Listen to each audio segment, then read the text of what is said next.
Hello guys, मैं श्रुति स्वागत करती हूँ आपका हमारे यूट्यूब चैनल श्रुति क्लासेस पर। आज हम जानेंगे वात्सल्य रस और विभत्स रस के बारे में। ठीक है गाइस, चलिए स्टार्ट करते हैं वात्सल्य रस से।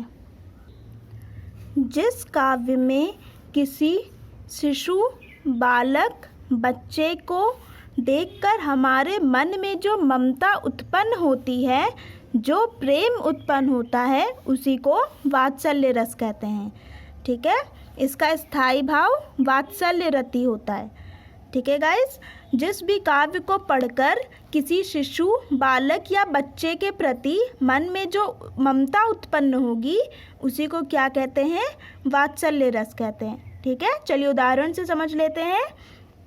पहला उदाहरण है हमारा, शोभित कर नवनीत लिए, घुटरुनि चलत रेणु तन मंडित, मुख दधि लेप किए।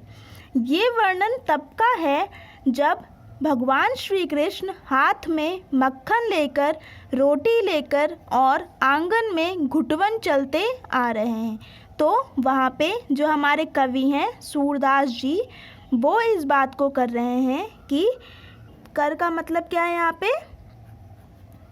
हाथ में।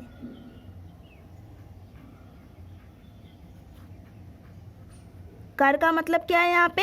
हाथ में। नवनीत का मतलब क्या है यहाँ पे? मक्खन।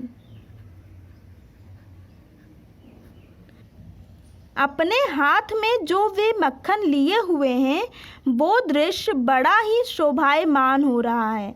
घुटरुनि चलत रेणु तन मंडित, घुटवन चलते आ रहे हैं और उनके तन और मुख पर मुख दधि लेप किए, और उनके मुख और तन पर दही का लेप कर रखा है।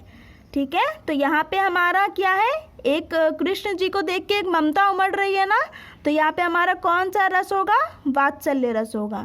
ठीक है, चलिए सेकंड एग्जाम्पल देखते हैं। जसोदा हरि पालने झुलावे, हल रावे दुलरावे, मल हावे जोई सोई कुछ गावे। इसका अर्थ क्या है?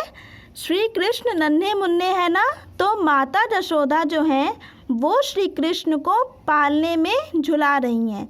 कभी कभी उनको गोदी में लेके हिलाती हैं, दुलार करती हैं, और कभी कभी उनको गाना गा के सुला रही हैं। तो यहाँ पे भी श्री कृष्ण के प्रति माँ की ममता को दर्शाया गया है ना, तो यहाँ पे हमारा कौन सा रस होगा? वात्सल्य रस होगा। ठीक है गाइस, चलिए नेक्स्ट देखते हैं अब विभत्स रस। घृणित वस्तुओं, घृणित चीज़ों या घृणित व्यक्ति को देखकर या उनके संबंध में विचार करके या उनके संबंध में सुनकर मन में उत्पन्न होने वाली घृणा या ग्लानि ही विभत्स रस की उत्पत्ति करती है।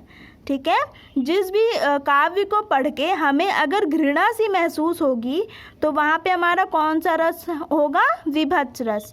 ठीक है गाइस, इसका स्थायी भाव जुगुप्सा होता है। ये बहुत ही इम्पॉर्टेंट रस है। ठीक है, ये बहुत पूछा जाता है। विभत्स रस का स्थायी भाव क्या होता है? जुगुप्सा। ठीक है, चलिए उदाहरण से समझ लेते हैं। सिर पर बैठियो काग, आँख दो खात निकारत, खींचत जीबहि स्यार, अति ही आनंद उर्धारत। गिद्ध जांघ की खोदी खोदी के, मांस उपार, आंगुरिन को काटी काटी के खात विदारत। इसका अर्थ देखिए, पढ़ते ही हमें समझ में आ रहा है। सिर पर बैठियो काग, काग मतलब कौआ। सिर पर जैसे हमारा युद्ध होता है तो कई लाशें पड़ी रहती है ना, और जैसे लाशें पड़ी हुई हैं, बगल में जंगल है, तो सब जानवर क्या निकलते हैं? शाम में अपना खाना लेने निकलते हैं। तो क्या है? लाश देखते हैं वो लोग। तो सिर पर बैठे हो काग, सिर पर कौन बैठा है? काग बैठा है। आँख दो खात निकारत, दोनों आँख जो है उनको निकाल निकाल के खा रहे हैं। खींचत जीभ ही स्यार, स्यार जो है वो जीभ खींच रहा है। अति ही आनंद उर्धारत, और बहुत ही आनंद ले लेके, आनंद धारण करके खा रहा है। ठीक है, गिद्ध जांघ की खोदी खोदी के, मांस उपारद।